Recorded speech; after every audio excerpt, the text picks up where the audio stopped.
The next speaker of today's assembly is Ben Doogie Goldberger, and it's only fitting that Billy and I be up here to do his intro, considering that over the last 4 years we've spent more time with him than his parents have.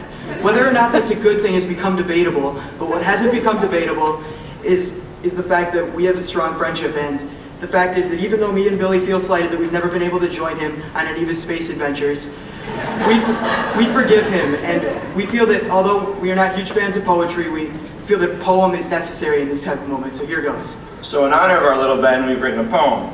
With his blissful ballet-like bounds, alongside his cheery sounds, there is an obvious answer why his most common name is the Tiny Dancer. It is clear our nation is in a national debt. Ben, of course, didn't produce a sweat. He did not see it as a threat because he was busy being a space cadet. He is quite bright, no thanks to his height, but his ability to write allows his raps to give great insight to his gangster self known as Grandmaster B. White. Like a cat's meow, it is only natural now to unleash his true identity now. Identify now. Tao Jiao Bao. Ben Goldberger, ladies and gentlemen.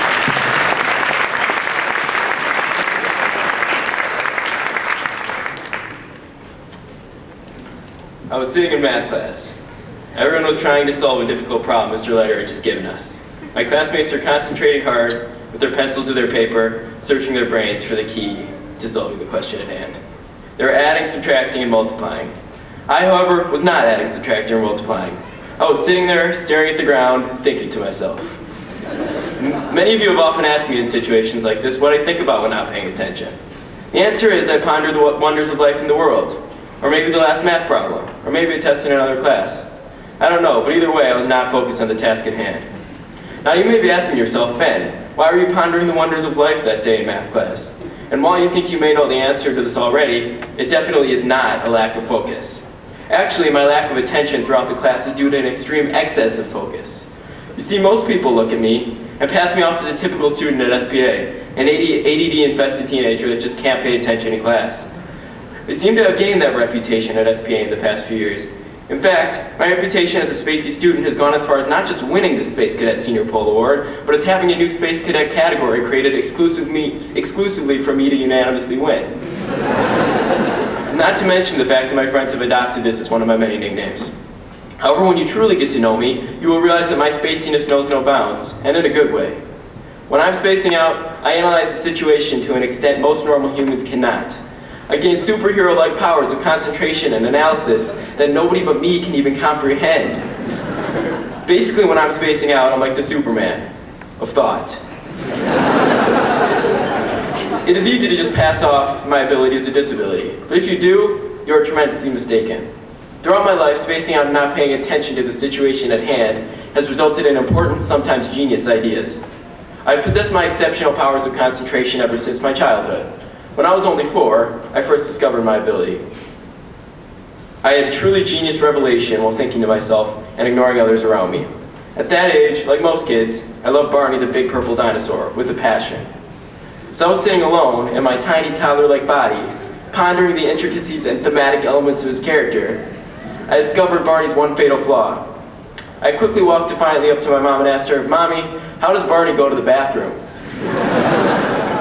I was intellectually sound enough through concentration at that young age to realize that the inner workings of Barney's body were unrealistic and childish.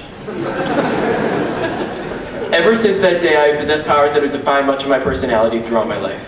Later that year, with my concentration much more developed, I was years more intellectually mature. I was done pondering Barney. After all, I had already determined that he is childish and I was much too intellectual for him. Instead, I decided to set my sights on the wonders of religion.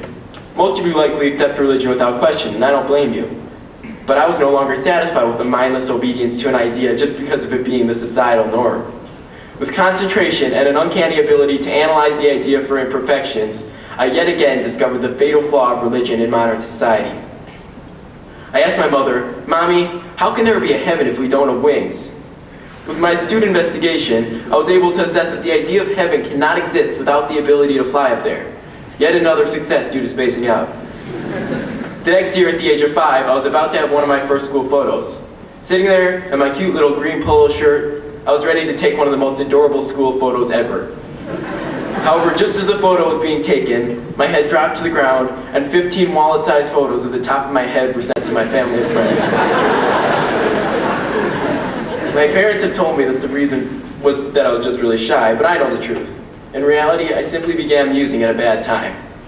As my concentration is often accompanied with my staring downwards, I simply was not finished with my current revolutionary thought to do with something as trivial as a preschool photo. To this day, I don't know what thought I had. I do, however, know that it must have been groundbreaking for a certain field of study, as long as the bright flash didn't interrupt my meditative-like state. As you probably see now, spaciness, at least in my case, is not a bad thing whatsoever. Many of you probably know that, sure, I miss a few details in class now and then, but can missing concepts in math class compare with utter genius thoughts through concentration? I don't think so. Who knows, I may have a genius revelation where I discovered the fatal flaw of Dora the Explorer. So maybe next time you see me in class or in the hall staring at the ground spontaneously playing drums with my hands, you may stop and think, maybe Ben is actually dreaming up the cure to cancer right now. I better not bother him. Ultimately, there is a clear moral to my story about not judging a book by its cover. The concept that I am different from how I look can apply to everyone and... Sorry, what I meant to say was that sometimes one's greatest weakness does not necessarily have to be a weakness. Any major flaw you think you have is not necessarily a flaw. All it takes is for you to look at it a different way or for you to change your mindset a little bit. And the problem you thought you had, as in my case, becomes your greatest strength. Thank you.